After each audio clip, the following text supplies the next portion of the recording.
e nós vamos fazer contato com o professor da Faculdade de Economia da Universidade Federal da Bahia, o Wallace Moreira. Bom dia, Wallace. Bom dia, Glauco, tudo bom?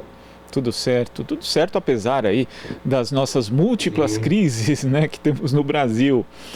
Inclusive, vamos falar de uma delas, né, Wallace, que é a crise econômica associada à crise do desemprego. O IBGE divulgou um número recorde de desempregados no Brasil, a gente chegando aí a praticamente 20% da população sem uma ocupação, sem posto de trabalho, e temos aí o retorno do auxílio emergencial também em valores muito menores do que os anteriormente pagos. Como é que você vê essa conjuntura e essa dificuldade? Porque além do drama social das pessoas que estão desempregadas e que também tiveram, né, quem está empregado teve queda de rendimento durante a pandemia, segundo dados do IBGE, quais as dificuldades que esse cenário coloca, né, além do drama pessoal, a possibilidade de retomada da economia, Wallace? Glauco, eu queria lembrar que eu fiz entrevista contigo em setembro de 2020, né, tratando dos resultados do segundo trimestre do PIB. E lá naquela entrevista eu tinha comentado, né, qualquer telespectador e ouvinte da TVT podem pesquisar no Google, até ontem eu brinquei com um amigo sobre isso, que eu já tinha comentado com você aqui na entrevista que a recuperação em V, que foi propagada pelo Paulo Guedes, sua equipe econômica e pelo senhor presidente da República, não passava de uma retórica, não passava de fruto de imaginação da cabeça do Paulo Guedes, e não fortuita, deliberada, né?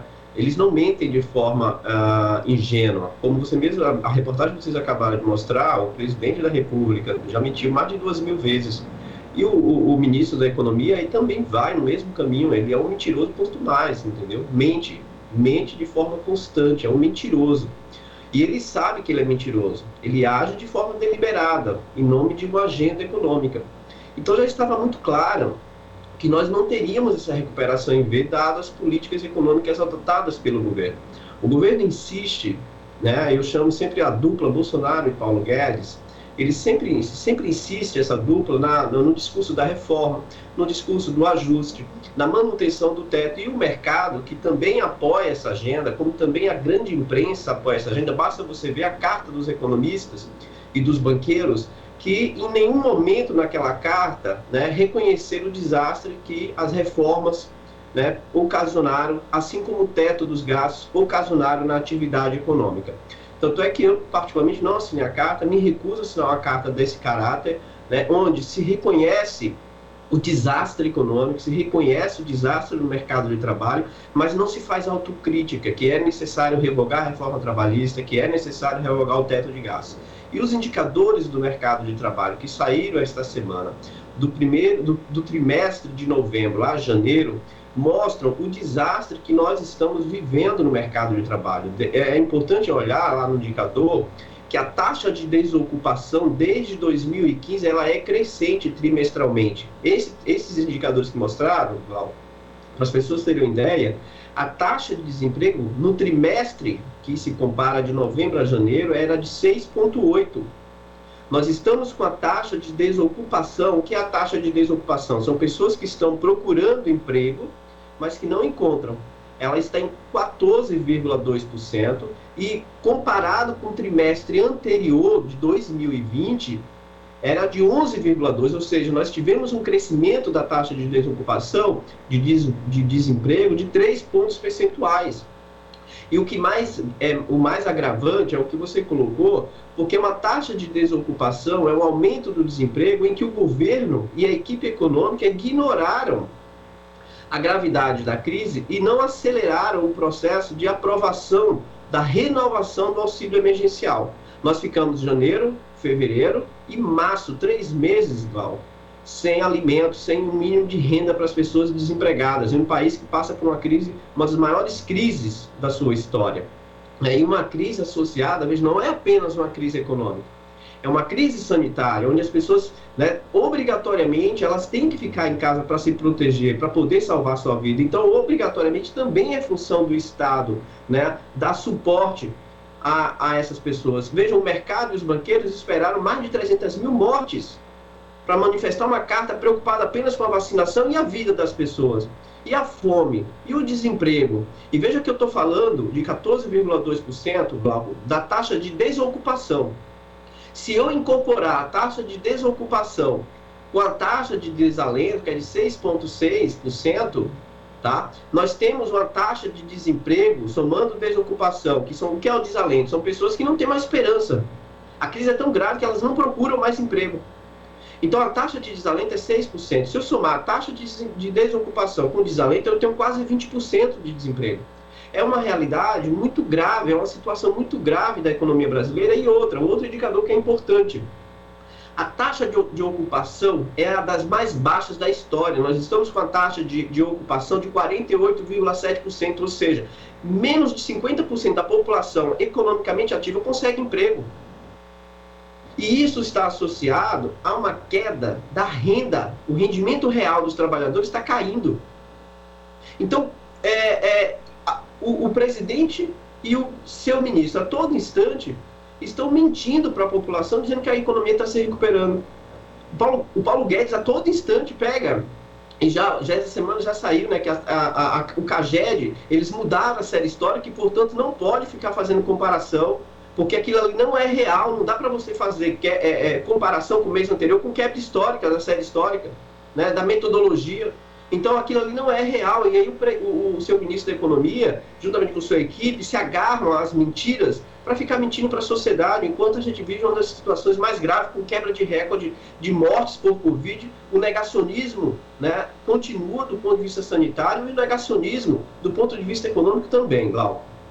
Agora, Wallace, como você atesta, nós tivemos uma desestruturação do mercado de trabalho nos últimos anos, não só pelas reformas que acabaram atingindo diretamente esse mercado, como a reforma trabalhista, também tivemos aí a lei da terceirização e outras iniciativas, mas também com o desmonte de outras políticas, como a política de valorização do salário mínimo, que acabava impulsionando também uma valorização não só do salário ali, do piso nacional, mas também daquelas remunerações que estavam um pouco acima e às vezes até bem mais acima. Agora, Wallace, dentro disso, né, com alto desemprego, com queda de rendimento, a gente sabe que o consumo interno também acaba caindo.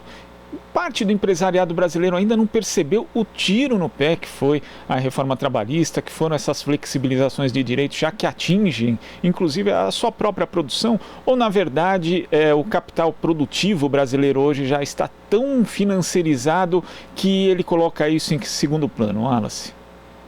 Olha, o professor Eduardo Costa Pinto, da UFRJ, né, ele tem feito uma pesquisa enorme, a gente inclusive o convidou para participar de um programa que eu participo nas redes sociais, o Conexão Xangai, aos domingos, às 18 horas, em que ele está pesquisando e mostrando como que a elite brasileira, a rentabilidade, o lucro das empresas, o grande capital está aumentando em plena crise. Então essa crise, ela bate o trabalhador, o assalariado, né? A elite brasileira, ela ganha. Pega o caso do agronegócio, é exemplar, né? A elevação dos preços das commodities, o crescimento das exportações, beneficia esse setor. Tanto é que é um setor chamado a bancada ruralista, né, que é ligado ao governo, que apoia o governo. E aí tem uma coisa que é grave. Nós tivemos uma experiência, no período recente, de elevação do salário mínimo acima do nível da inflação, né? No que nós chamamos na economia do aumento do poder real de compra da classe trabalhadora, ou seja, a inflação aumentava 4%, o governo dava um aumento do salário 6%, como também acompanhado com o crescimento do PIB. Eram duas variáveis importantes para adotar a política de reajuste salarial da classe trabalhadora. Qual foi o resultado disso? Um crescimento econômico mais robusto, óbvio que nós queríamos mais, pretenderíamos ter um crescimento maior, mas o crescimento, nesse período, foi acompanhado com os direitos trabalhistas em pleno vigor. Nós não tínhamos tido reforma trabalhista, os direitos trabalhistas estavam em vigor, e taxa de desemprego no seu menor percentual da história, chegou a 4,8%. E por que isso é estratégico? É para a gente ter um crescimento inclusivo, onde todos aqueles que vivem no país, toda a classe trabalhadora, possa se beneficiar do crescimento econômico, da construção da riqueza. Depois do golpe de 2015, que tirou a presidente legitimamente eleita, você ter uma ideia, nós começamos a ter, Glauco, uma queda de crescimento brutal. 2015, 2016 somam quase 7%, e agora, 2020, menos 4%, ou seja, em 3 anos nós temos 10%, mais de 10% de queda do PIB. Se você pegar, então, 2017, 18 e 19, bora botar aí somando no máximo 4% de crescimento. Nós temos 6% negativo de crescimento durante esse período, né? Criando capacidade ociosa, gerando menos emprego, e aí vem um resultado que é alarmante. O PIB per capita, que é, né, o PIB dividido pela quantidade, pela população total, ele está caindo, Glauco, desde 2015. O PIB per capita, é óbvio que ele não é a referência de indicador para a gente analisar a distribuição de renda, mas os indicadores de pobreza também estão aumentando. Por que me preocupa isso? Porque quase 60%, 62% do nosso PIB, considerando que nós chamamos os componentes da demanda do PIB, depende do consumo das famílias. Nós não podemos, não temos capacidade de uma recuperação mais vigorosa em que todos os trabalhadores, ou nós possamos recuperar o crescimento do mercado de trabalho, de geração de empregos, sem recuperar o consumo das famílias. Ou seja, ou nós temos um novo governo, porque com o governo Bolsonaro eu posso garantir, com Paulo Guedes e o Bolsonaro, que nós não teremos isso. Não é à toa que mais de 19 empresas, desde 2018, multinacionais, não estou falando nem pequenas e médias empresas, estou falando multinacionais, fecharam desde 2018. A carta da Ford, quando ela anunciou o fechamento, ela foi muito clara. Nós estamos fechando pela profunda crise do mercado interno e pela falta de perspectiva de recuperação até 2022. Quem falou isso foi o presidente da Ford quando decidiu fechar a empresa, em particular aqui em Camaçari, gerando um desemprego e uma queda de renda e um efeito cadeia, Glauco, brutal, né? O fechamento da Ford, ele é um exemplo do que está acontecendo no país, porque quando você fecha uma empresa, você fecha também as empresas cadeias. Então, veja, você está atingindo a principal variável propulsora do crescimento econômico brasileiro, que é o consumo das famílias. 60% depende do consumo das famílias. A taxa de investimento como proporção do PIB caiu de 19%, 20% para 15%. Então, veja, embora com toda essa desgraça, e esse é o termo, lamentavelmente, não é um palavrão, mas é uma realidade, nós estamos vivendo em uma desgraça, ou seja, nós não estamos mais vivendo um estado, ou um estágio de graça, de crescimento, de geração de emprego e renda. É de uma tristeza profunda em que uma pequena elite brasileira está acumulando, se beneficiando. Tanto é que o presidente das Casas Bahia, o senhor Clay, falou que por ele o Bolsonaro ficava mais 4 anos no poder. Essa é a nossa elite. É uma elite negacionista, o que eu sempre falo, existe o negacionismo sanitário por parte do presidente da República e existe o negacionismo econômico por parte da equipe econômica do senhor Paulo Guedes, que tem o suporte e apoio de uma elite brasileira, que nega a gravidade da crise, que acha normal, e aí vem outra questão do auxílio, um auxílio que vai voltar agora, Glauco, mais de R$150, incorporando muito menos pessoas. Mais de 31 milhões de pessoas vão deixar de receber o auxílio, porque agora ele não terá mais a mesma abrangência que tinha anteriormente. Pergunta é, qual foi a mudança que nós tivemos do ano passado para cá para você reduzir valor e reduzir a abrangência do plano? Nenhuma, está piorando, né? Há projeções para uma queda do PIB no primeiro trimestre, o desemprego está aumentando, como a gente está comentando, acabei de citar os dados, e o número de mortes está aumentando. O Brasil hoje é o centro da pandemia na economia mundial. O Brasil hoje é o grande medo do mundo em relação à pandemia, porque ela está descontrolada. E o presidente agora, no dia 31, antes do dia 1º, fez um discurso já antecipando mais mentiras, negando a gravidade da crise sanitária, né? Então, essa é a realidade, é algo desesperador, que desespera, que causa um sentimento de tristeza, de medo, de profundo medo do que vai acontecer nesse país. Agora, Wallace, pelo que você descreve, a gente pode conceber assim, então, o modelo proposto pela equipe econômica de Paulo Guedes. Temos aí o privilégio ao capital financeiro, como fica bastante evidente aí por diversas iniciativas, também ao agronegócio exportador, que não depende do mercado interno, e temos uma redução aqui do mercado consumidor, com algumas empresas, principalmente aquelas ligadas a serviços, prestando serviço, na verdade, para uma parte privilegiada da população ou uma parte que ainda consegue consumir. E dentro desse modelo temos aí uma parcela da população que vai ser permanentemente excluída, inclusive do próprio direito ao consumo. É esse o desenho do modelo excludente de Paulo Guedes, Wallace? Sim, porque, veja, na cabeça do Paulo Guedes, da sua equipe econômica, tem um princípio que prepondera que se chama meritocracia. Eles acreditam piamente, que as pessoas não trabalham ou estão desempregadas porque querem. Que o motivo, veja, o Paulo Guedes falou recentemente em uma entrevista que o problema da crise eram as críticas que a grande imprensa e que a esquerda faziam ao governo. Porque ele acredita, e ele sabe o que ele está fazendo, de que a política econômica dele é correta. E para ele é. Porque, veja, ontem o TCU, o Tribunal de Contas da União, fez uma denúncia da venda da refinaria RLAM, Rodolfo Alves, aqui em Camaçari, em que ela valia quase 3 bilhões de dólares e a articulação Guedes e Petrobras, o Castelo Branco, que estava na presidência da Petrobras, vendeu a empresa por 1 bilhão e 500, ou seja, bem abaixo do valor do mercado da empresa. Então, eles estão usando o Estado para fazer uma promoção de país para beneficiar os seus aliados do mercado financeiro.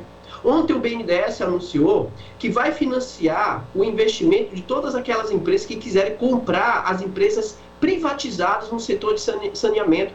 O BNDES vai financiar até 65%. Ou seja, eu vou vender uma estatal, dar para o setor privado, e quem vai financiar o investimento em infraestrutura de saneamento básico é o Estado. E a Europa, neste momento, está passando por um processo de reestatização desses serviços, porque após as privatizações ficaram muito claras que tanto o preço como a qualidade do serviço é ruim. Vejam os setores que foram privatizados no Brasil e vamos avaliar o setor a qualidade do serviço e os preços que nós pagamos. Então, para ele está muito bom. Para os aliados dele está muito bom esse cenário, porque continua se vendendo, foram vendidas, que as pessoas às vezes acham e caem no discurso, o Paulo Guedes não vai conseguir fazer isso, ele já privatizou 15 empresas, já foram vendidas, as pessoas têm que ter clareza, foram vendidas 15 empresas estatais pelo senhor Paulo Guedes, uma delas com 50% quase abaixo do preço de mercado. Na mesma semana saiu uma denúncia de operações suspeitas na Petrobras, de venda de ações e compra de ações por membros que tinham informações privilegiadas dentro da Petrobras. Estão fazendo nas estatais e no governo um verdadeiro balcão de negócios para interesses privados.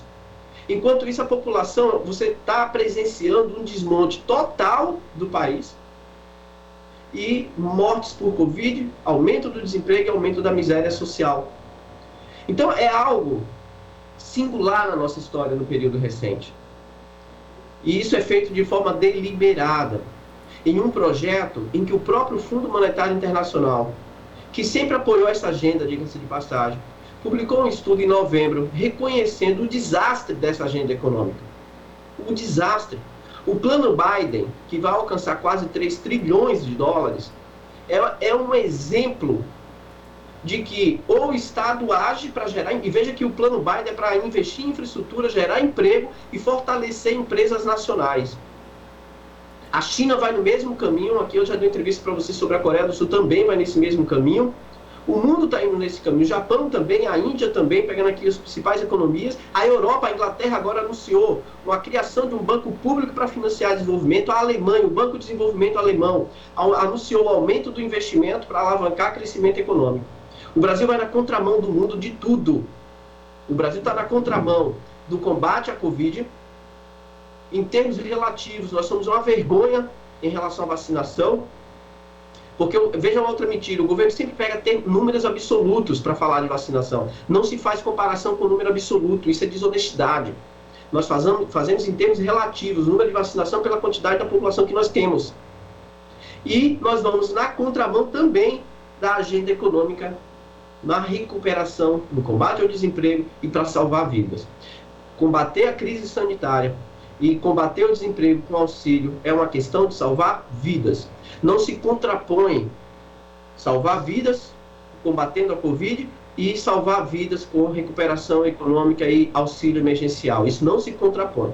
O que o governo tenta fazer a todo instante de se contrapor, que não pode isolar porque se gera a crise econômica, isso é criminoso, isso é irresponsável e isso é feito de forma deliberada. Isso não é feito de forma ingênua ou de forma incompetente, não é de incompetência e de ingenuidade, é desumanidade, é um espírito negacionista que tem prazer em ver miséria. É um projeto de extinção da classe trabalhadora, o que nós estamos vivenciando no Brasil. E quando você fala do Brasil indo na contramão, Wallace, a gente lembra também aqui do exemplo de um país que é tido como modelo, inclusive, por integrantes da equipe econômica, que são os Estados Unidos. Né? Os Estados Unidos, o presidente Joe Biden, que não é de esquerda, não é comunista, né, entre aspas, ele anunciou agora um plano de 2 trilhões de investimentos em infraestrutura durante 8 anos, né, que muita gente até fez ali a comparação com o New Deal, mas remete também aqui ao que foi feito no Brasil, ao plano de aceleração do crescimento, o PAC, que justamente focava ali na questão da infraestrutura, e antes disso, também no começo de março, ele anunciou um pacote de outros 2 trilhões de dólares, né, para ajudar as pessoas, principalmente ali numa espécie de auxílio emergencial também. Então, os Estados Unidos estão tomando esse tipo de atitude, enquanto aqui no Brasil o sentido é totalmente o contrário. Quer dizer, o negacionismo do governo Bolsonaro também é bastante evidente na parte econômica, Wallace. Mas não é só do governo Bolsonaro, Glau, é da nossa grande imprensa. Ontem eu postei, pra você ver, eu postei um comentário simples nas minhas redes sociais, no meu Twitter, porque no site do jornal o Globo, assim como no da Folha, tinha assim, o plano Biden lança um plano colossal. É um complexo de vira-lata brutal, porque se fosse no Brasil seria um plano de irresponsabilidade, um plano criminoso, que não respeita o ajuste fiscal, que não respeita e que vai gerar desemprego e crise econômica. As pessoas têm que ter clareza que a nossa grande imprensa e o chamado mercado, eles estão de mãos dadas com o governo Bolsonaro em relação à agenda econômica. Pegue a carta dos banqueiros e dos economistas. Eu tenho muito respeito por alguns economistas que assinaram aquela carta. Mas pegue aquela carta e vejam se eles falam em relação à recuperação econômica com o fim do teto e a recuperação dos direitos trabalhistas. Não, eles negam. Eles não fazem crítica ao Paulo Guedes, a crítica deles é apenas a questão da vacinação. É óbvio, qualquer pessoa hoje que tem um mínimo de sensibilidade, de empatia, vai defender um plano de vacinação de grande escala, acelerar o plano de vacinação. Qualquer pessoa que tem um mínimo de sentimento de humanidade. Eu quero ver defender a volta dos direitos trabalhistas, revogar o teto de gastos, promover um processo de crescimento econômico, um crescimento da renda da classe trabalhadora. Então, veja, a agenda econômica da grande elite, da grande imprensa é a mesma. Então, quando eles olham para os Estados Unidos e elogiam, para o Brasil, vem com esse discurso, né, de que não pode, que é ajuste. Então, é um complexo de vira-lata em relação a tratar da realidade brasileira muito grande. E esse complexo de vira-lata se reflete em várias dimensões. Em várias dimensões. O próprio presidente Biden, que não é nenhum revolucionário, fez um discurso recentemente elogiando e mostrando que é a classe trabalhadora que constrói, que sustenta um país ou uma nação, não é a elite. Não é a elite. O Joseph Stiglitz mostrou recentemente um artigo que se não fossem os sindicatos nos Estados Unidos, a classe trabalhadora tinha morrido, porque foram os sindicatos que lutaram pela maior proteção dos trabalhadores, né, durante a pandemia. Saiu uma reportagem agora no Estadão, esta semana, ou foi no Estadão, ou foi no Valor, eu acho que foi no Estadão, mostrando que o número de processo trabalhista, por causa do descuido em relação à proteção dos trabalhadores à Covid, só cresceu durante esse período. E agradeçam, em parte, a reforma trabalhista, porque a reforma trabalhista precarizou as condições de proteção ao trabalhador, de fiscalização. Entende? Então, essa elite econômica, essa grande imprensa, esses economistas de mercado, todos eles, Glauco, defendem a vacina, mas defendem também a agenda econômica do Paulo Guedes. Então, são negacionistas do ponto de vista econômico. Eu não me comovo com o discurso de ninguém na defesa do processo de vacinação. Porque, ao mesmo tempo que a pessoa defende isso, ela defende também uma agenda assassina, que é a agenda de reformas econômicas, que é a agenda do Paulo Guedes, que mata pessoas. O desemprego, a fome, eles matam pessoas através da miséria. Então, eu não me comovo com pessoas que assinam baixo-assinado, né, que é para vacinar. Todo mundo faz isso. Eu quero ver assinar um baixo-assinado, eu quero ver defender uma agenda que incorpore os direitos da classe trabalhadora. Vários economistas, Glauco, vários, que assinaram aquilo ali. Escreveram colunas na Folha de São Paulo, no Estadão, criticando a política de valorização do salário mínimo. Vários que estão ali. Beleza? Além de defender, criticar o fim da política de valorização do salário mínimo, apoiaram a reforma trabalhista. É isso. Então, essa é a realidade. Essa grande imprensa brasileira, se não fosse o discurso suicida, negacionista, do ponto de vista sanitário do seu presidente, estaria de mãos dadas e abraçadas com ele, apoiando a agenda econômica do Paulo Guedes. Até porque continuam com essa agenda, inclusive. Wallace, eu queria agradecer demais a sua participação aqui no Jornal Brasil Atual e até a próxima. Opa, obrigado, Glauco. Eu queria aproveitar e desejar aqui uma boa sexta-feira santa, um feliz Páscoa para todo mundo e, acima de tudo, saúde, né? Dado esse cenário, essa conjuntura tão triste, tão deprimente, se a gente puder enfrentar isso com saúde, é o melhor que nós podemos conseguir neste momento. Então, minha solidariedade a todos os desempregados e a todas as famílias que perderam seus entes queridos. Tá certo, Wallace. Até a próxima. Nós conversamos aqui com o professor da Faculdade de Economia da Universidade Federal da Bahia, Wallace Moreira. Você está ouvindo Jornal Brasil Atual. As notícias que os outros não dão.